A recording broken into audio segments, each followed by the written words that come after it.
invitation and also kind introduction. Professor Kim and all the others, it's a great pleasure and honor to be here today and share some information and lesson learned in the field of opportunities and limits of civic tech in smart city development today. And my presentation, that is going to be around 30 minutes, I will strive upon different topics that we have discussed in recent years in Germany, Technical University of Berlin, that's where I come from, but also with colleagues in Taiwan. Now I'm in the National University of Taiwan, actually, at the moment. That's where I'm sitting and sending you also the best greetings over to Korea. Last time we had this colleague Paul from Government Zero. He was also introducing into civic tech and civic hack community here in Taiwan. And we, in the discussion with Government Zero, which is one of the biggest communities in Taiwan for civil technologies, we are more and more discussing and analyzing how we can use this kind of tools for smart city development. And please let me share today's presentation that I brought to you.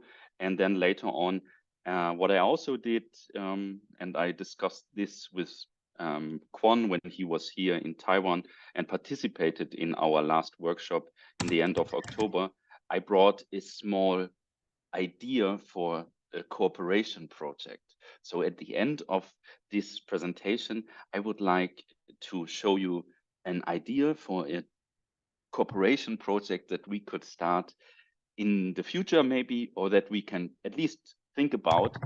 Could this be a kind of a civic tech tool that could be created and could be implemented not only in one place, but maybe in within a German Korean research project? But at the end, I will come to that. And in between, I would like to mentioning some of the recent developments in civic tech, how it is related to cities, and also to case studies that I brought to you so that you get a rough idea what civic tech in the smart city development is about. Just let me shortly introduce my background. I have a background in urban design and architecture. I graduated almost 10 years ago. Then I was working in a very big architecture office in Germany, and I was responsible for the China projects. So I designed and I was involved in business development in China. And after that, I came back to academia. And since almost 7 years, I'm working at the Technical University in Berlin. I also was working as an urban consultant for more than 5 years in Germany. So where I was for 5 years, I was almost in contact with municipalities for every day. So I know how hard it is to really bring in new approaches and new technologies into the daily work of cities. So I was working closely with cities, and at the same time, I gave lecture about transportation planning, data, and how we can make use of data in analysis of different flows in mobility, in demographic data, and so on.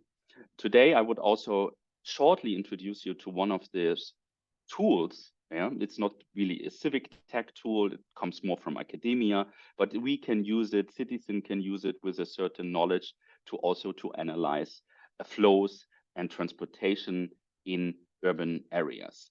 So let me also shortly introduce you in this our bigger project where I'm working for, where I'm responsible for the lead of knowledge transfer.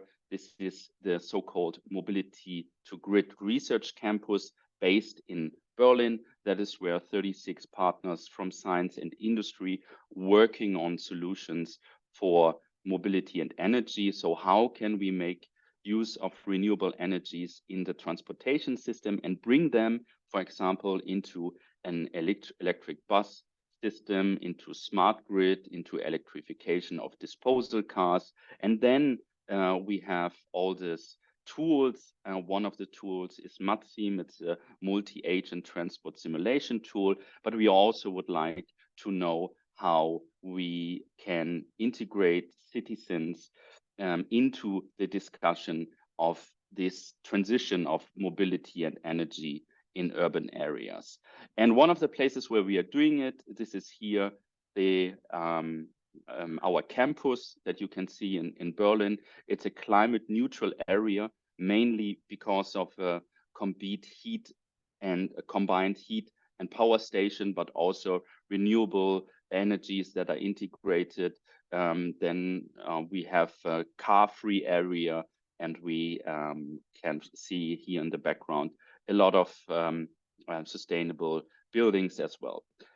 So grid integration, automated driving and charging, electrification of fleet and depots, what is new mobility vehicles, and then we try to transfer our innovation and ideas to other areas. That is also part of my work. So bringing ideas and knowledge, innovation from this campus in Berlin to other areas.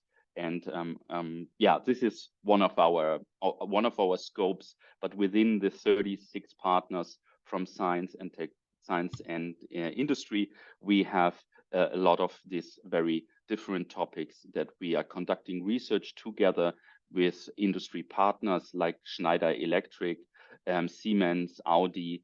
So we are like a big consortium of partners. And we are using one of these tools that has been created by Professor Kai Nagel. It's a multi-agent transport simulation tool, quite famous and quite successful. It has also been implemented to Korea, as you can see here, also to Kyoto, Tokyo, Shanghai, actually almost all over the globe it is used. And we prepare a course for students, master and bachelor students, that can learn how to use this tool. And it's starting in April. Last year, we had some students from Kyoto University. So we open this also for other partner institutions. When you are interested, or when you have students who are interested, and when they bring some Java coding and software skills, we are very much welcoming them to our online course, Introduction to MatSim by Professor Kai Nagel. If you have students for that, please let me know. So this is one of our tools that we are using, one of our tools also to measure flows in transportation. As you can see here, from different times, we have all the travelers represented. So every individual is represented in this kind of system. And later on, you can get out the data. Here, you need to integrate first some data from demographic, from travel information into the systems. And then later on, when you change the system, when you change the layout of the streets, or you integrate, for example, mobility stations, or you integrate new terms of travel modes, then it is implemented here, and then the overall outcome is going to change. Quite a useful tool. So you're welcome to spread also this information with your students. Later on, I'm going to share this whole PPT with Quan. Then where we are located, we are really in the heart of Berlin. And here there are more than 200 companies from energy and mainly transportation. And yeah, so that you have an idea where I'm basically come from, yeah, this institutional environment. And if you're in Berlin, you're really, really happy to welcome you there. By the way, our next workshop, Quan, is going to take place 2025. Next year, we will be there in Berlin. Yeah, please keep that in mind. So as you see, we can get a lot of technologies between industry and also between science. What is missing in our so-called science park or innovation incubator in Berlin is a little bit the perspective of citizens. So we want to engage citizens to also express their views, their opinions into technology development. And as we can learn it here from this very great book of Professor Mitchell from MIT, who's like explaining how the digital space and technologies are reshaping space and places in urban areas. Based on his ideas and visions, we then started to come up with a research. No, sorry. We came up with a workshop idea that is mainly focusing on how we can make use of technologies in urban areas. Because for now, this is also what Professor Sennett from the London School of Economics says, that we really don't know how we can make use of all these technological tools in terms of smart city development. And he very much compares this with a scalpel tool. And the scalpel tool was a very sharp, actually, it was a very sharp knife for almost decades. And a lot of people, they didn't know that you can use this super sharp knife for making better surgeries. And so this tool that has been implemented for actually food or other things was later then developed into the surgery area. And so, and he compares this example of a lot of technological tools. And for example, last year with the boom of AI, a lot of like new AI tools came up, and now we are just getting more and more to know them, and we just have at the very beginning of how we can make use of this kind of tools, either AI or Internet of Things or big data, and how we can really utilize it for smart city development. And then it's the question also, who is making use of it? Are these very big tech companies, or are these more citizens, or is this science, or is it maybe a cooperation of both? When we look back on what Paul also brought from Taiwan last month or 2 months ago, then we could also see that here in Taiwan, it's not only a big industry partner, but it's more the government and the citizens plus academia that come up with a lot of new ideas and make use of technological tools in the context of urban development.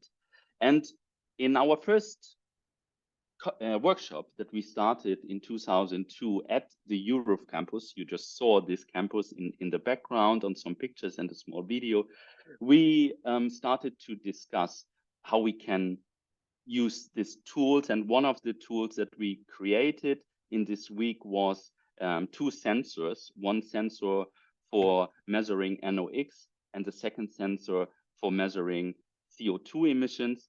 And then the participants of our Taiwanese German workshop, they could learn of how these tools are created and of like how this creation of tools is we can gather a data from there, and then we can also make use of them in the analysis of flows, of NOx flows, of noise pollution flows, and this really helps us to better understand this all the different negative aspects of cities that are not so obvious maybe before.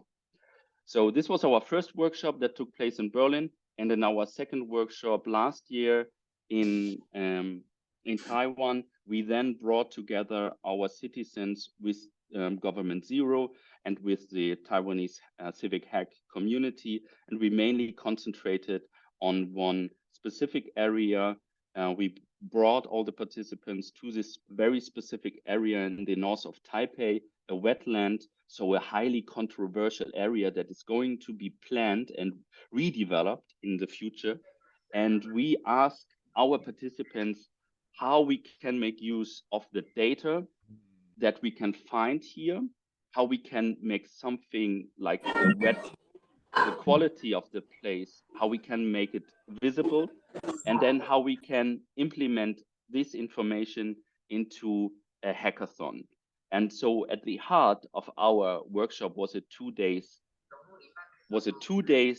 hackathon where the participants worked on the data and they worked on new ideas, creating new tools for this area. And if you want to get some insights and more insights about this workshop, then you're really I'm happy to share with you the link. There's an after movie of our workshop from Taipei. Maybe you can look at it afterwards. Quite interesting to see what we did there. Paul mentioned this already before. We see since the Sunflower Movement in 2013 that a lot of initiatives between civil society actors, but also tech actors and tech activists, they came together and they created free software. They created softwares and tools that were also implemented into the city, but also into, for example, public participation, or as we can see it here, to make budgeting more visible and more understandable for the citizens. And so based on that, there are a lot of things that we learned during this workshop together with our people and with our participants on site. And for example, there's this ethos, this open source community narrative that we can that we really engage with the government, and that we also help to better understand government decision and make government more transparent. So Paul talked about this term forking, that is forking government services, which means that you make the government services more adaptable and more understandable to the citizens. Then we have a diverse participation platforms that we can find, accompanied by hackathons and conference. So the local support, engaging with local communities, as he presented, collaboration between stakeholders that have not been worked before. So we're a very collaborative environment that also government players and people working in municipalities should highlight and should further strengthen in their work in order to let this grassroots movement develop. Then for sure, we need a collaboration between new stakeholders that have not worked before. We see it in a very different aspects. For example, that the government is working now with hackers, with civic hackers. So they really want to transform society into the good and into the bad, and not into the bad. And then we also have this kind of storytelling to the communities, so that we can use the power of tools and open tools and really change it to something good. We discussed this, by the way, in a very interesting special issue for the European Journal of Science, Social Science Research, Narratives for Personal and Collective Transformation. This is an open access special issue that we and some people from the Kokoro Institute at Kyoto University prepared and published 2 years ago. I also highly recommend you to have a look on that maybe later. Then the visualization and education of people in the municipality is quite important, so that they can really understand what we are talking about. Coming from academia or coming from tech, sometimes people working in the cities, they have problems to really understand our ideas. So we need to make it properly. We need to visualize our ideas in a proper way, where we come from, where we're heading. And this is also quite one of the biggest learnings from our workshop and from our interaction in this civic tech with our partners from Taiwan. So there are a lot of definitions. What is civic tech? Most of the civic tech definitions, they are really umbrella definitions. So that means that they are very bright, defined what civic tech is. So there's this involvement of civic engagement and government operations. However, the scope and the applications of civic technologies are quite diverse and are evolving, as we could see also before. So it's about government services, it's about accountability and transparency. However, all of this, what could be done by civic tech tools, is just at the very beginning. As we also can see here from literature, highly recommended book, The Ride to the Smart City, is also not so much focusing in its civic tech definition on this technology side. However, it is more about the redistributing power, so that power mainly from governmental sides are now shared also with civic tech activist or organization, and that the power structure is actually the most important thing, so that administrative actions but also reforms are worked and discussed and co-created together with civic engagement. And by that also there are some problematic sides. For example, it is also discussed here in The Ride to the Smart City that by this bringing in civic engagement, so there's a certain certain opportunity for the state or the government that they just giving away their responsibility to other players. For example, we saw this with the visualization of the budgeting. They did it. Then it was Government Zero in Taiwan who did this visualization of budgeting, and it was not the government itself. However, it was then they gave the responsibility to another player. So that's what I want to say is, and what is also mentioning here in the literature, The Ride to the Smart City, there's a certain danger that the government and the municipality gives away services to this kind of civic tech communities and academia, although it is their responsibility to make sure that they're working. And we see this in a few of the tools that have been evolved. For example, also in e-participation platforms here in Taiwan, but also in Germany. So it was not the state, it was not the city who created it, but it was like people, activists who created it, and then they brought it into the arena of the city. Yeah. So this is quite also one of our findings that we learned, that there is a certain danger in smart city development from a bottom-up perspective. And this is something that we have to keep in mind. So coming from this academia perspective, civic tech here is, for example, defined as civic technologies can effectively democratize the smart city by addressing challenges and enhancing the quality of life and social equity through open data and collaborative problem-centered approaches. So we see also from an academia perspective, a lot of like really normative approaches of what civic tech could be, and not so much the danger. So it's really the opportunities that are highlighted by academia a lot. Then we, in our examples that I brought to you from Europe, and here is a very promising and a very one of the most famous example in terms of this grassroots developing of a technology and of a tool. And this comes from a place that is quite noisy. This is Barcelona. And if you have ever been to Spain or into a Mediterranean country in the summer, you see that a lot of people, they're gathering outside. And this produces this hanging around in the neighborhood and in residential places that contributes to a lot of noise.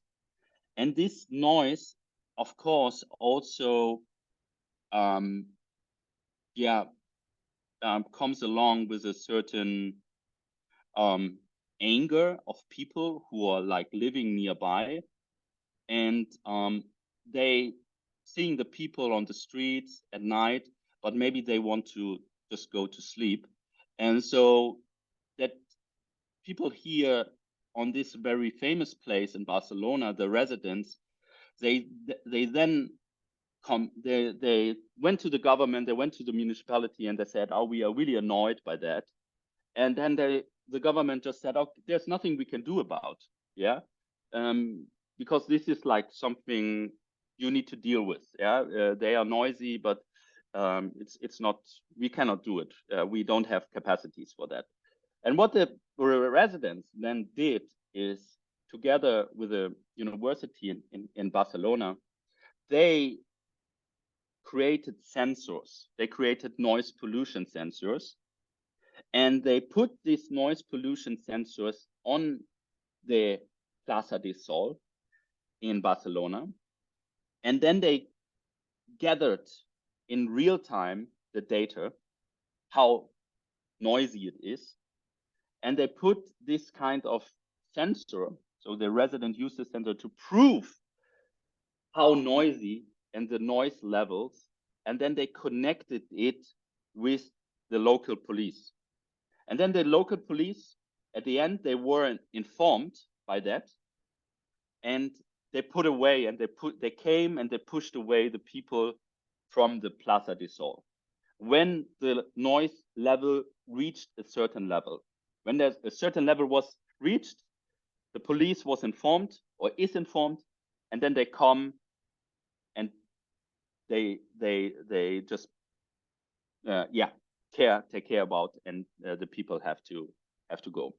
So this was already like 2015, 2016 when the project was started, and then based on that, they came up with this EU project based on censoring, and this EU project was then finished in 2020, was creating mainly environmental awareness. So we had here noise awareness, and it included the integration of the citizens. And this was also conducted in Amsterdam, where they put NO2 sensors in the neighborhoods. The residents learned how to create the sensors. They put it into different places to measure the NO2, the particulate matter. But on the other side, they could also measure at the same time humidity and the temperature. So it needs to be connected, of course, with the Wi-Fi and all this stuff of like how to create the sensor, how to connect it with the database. That is something that were learned in cooperation, residents with the academia in combination with the municipality, so that the municipality, city maker, city planning was informed about the outcomes of these measurements. And so this is like about censoring. The censoring part plays quite a big role in recent civic tech developments. And then there are like other parts of, for example, when it comes to planning, like really building codes, building plans, urban planning, master plans, and so on, that needs a lot of integration of data, that also needs the voice of the citizens. And so now we go from Barcelona and Amsterdam, we go to Hamburg, and Hamburg, together with the city, with a so-called Harbor City University, very famous university for planning, they came up with this so-called DPAS project, and DPAS stands for digital participation, and the tool enables citizens to submit geo-referenced feedback and receive information and exchange ideas based on this tool. So they're also, it's a kind of a system, but mainly the system is combined with this dashboard that you can see here on the right hand side. So the city then combines like a platform where you can go, like a website where you can bring up your information, where you can also read and get the data from, but at the same time, you can go on site. So you can go to a neighborhood and you can bring in this dashboard, and together with the participants, they can type in their ideas, they can contribute to the overall system. So that means that this on-site is combined with the platform, and at the same time, citizens can go to this digital participation system and they can read it, and also they can make their comments there. Interestingly, all these codes and all these technical aspects you can find on GitHub. So other cities in Germany, they started to use DPass, or sometimes they're using parts of it. So they just maybe they're not using the whole system with all of its function. Maybe they are just using parts of it, and then they integrate this into their own municipality system. We can find this, for example, in Munich, in my hometown Bremen, in the north of Germany, and in Leipzig. And they cooperating, they're discussing, and at the same time, what is quite important to know is that it's not only about the code, but also about the own like municipality digital system. And then it is mainly an external IT operator, so a company that comes and brings in this kind of like public or open software codes into the municipal system. Yeah. So we still need a company, we still need industry to cooperate, to integrate the codes into municipal city planning and into the municipal system. Yeah, because like, for example, in Germany, we see it very much that every city, they have also involved and created their own website, their own system. So it is like not a system that is used in every city. So sometimes we have it can take very long, or like the quality of smart city is quite good in one city, but it's very bad in another city. We not sure how it is in Korea, but we see this like quite often when we go deeper into this how cities working actually with digitalization. Then DPass combines a lot of activities. So we could also see the dashboard. It integrates open geodata, on-site digital table, but also at the same time, it's a platform for participation. And it's very often used for participation in like new urban planning of districts, of streets, of some new infrastructure. Then the city of Hamburg is using this kind of tool. So it became really the platform for data, the platform for participation, but also the platform for working with citizens on sites by using this kind of digital dashboard that you can see here on the right hand side. And it already collected a lot of information, like, for example, in terms of like what the citizens want, what they don't want, what they like, what they dislike, and so on. And you can gather a lot of like very different data from what the citizens bring in, to environmental data, to demographic data. It's all combined and integrated here in DPass. And you see this also very, very local, like very, very much into the, they go very much into the streets, into the neighborhood level, where you can really pick up a lot of different information now. And then you can use this information also for 3D modeling. For example, if you want to create something new based on all this information, also, for example, about how the wind flow or sun shading is also integrated here into DPAS. And then based on that, you can start with a lot of modeling. And yeah, this is just some insights. Based on that, also the Hafen City University, they came up with other projects. So they brought DPAS into virtual reality. They combined the touch table with virtual and augmented reality. And they created connected urban twins. So based on that, they created really urban twins. It all started by DPAS, and now it is like also implemented by the city of Leipzig and also Munich that are working based on DPAS and created urban twins.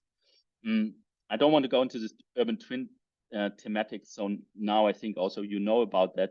And here's like, this is quite interesting. Another project based on DPAS is that they work with care workers, so mothers, but also other people working in the care field, and integrated their mobility, how they're moving, and they try to figure out what mothers who are taking care of their children, but also fathers who are taking care of children, but other people, for example, working for elderly people, what they need to improve the city and to improve their interaction into the city. That's also what they integrated into a new project. Then the city of Hamburg, you also can see that they have some money for that. They having this urban data challenge and competition for new ideas. When you have new ideas, you bring in, then you get 40,000 euro to develop an IT prototype together. So they like somehow want to gather ideas from citizens to further develop IT infrastructure, and then you can even get some money, win some prizes for that. So in conclusion, we can see that civic tech tools, they promote a lot of activities. However, we are really at the very beginning. Also now it comes with AI. AI hasn't really got into the arena of civic tech. It just started like maybe booming next year, and now we need to know how to use this knife and develop it into something more than a knife, and understand how we can really make use of this in an urban context. You see that a lot of these initiatives, they come up with strong positive narratives. However, they are also dangerous in civic tech, as I mentioned before. In general, they want to foster the cooperation and the learning between government, but also other groups in society. And we want to foster that by looking also beyond the borders. We could see that that especially coming back to last year when Paul was giving his presentation in Taiwan, civic tech could also be adapted in COVID-19. We learned about this in Paul's presentation in December.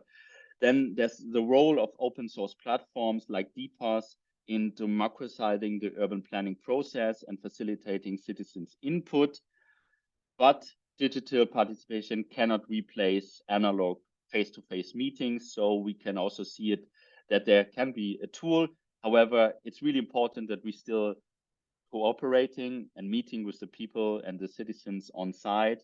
However, because also a lot of people, they cannot really get into these tools and into technology and into data and into working with a smartphone, especially the older people. So we still need face-to-face meetings, workshops, interactions, and participation to integrate really a huge variety of players in society. Digital tools can be created in collaboration with civic stakeholders, academia, and site, and can help to develop simulation for future urban developments. This is also, but it needs a cooperation with academia.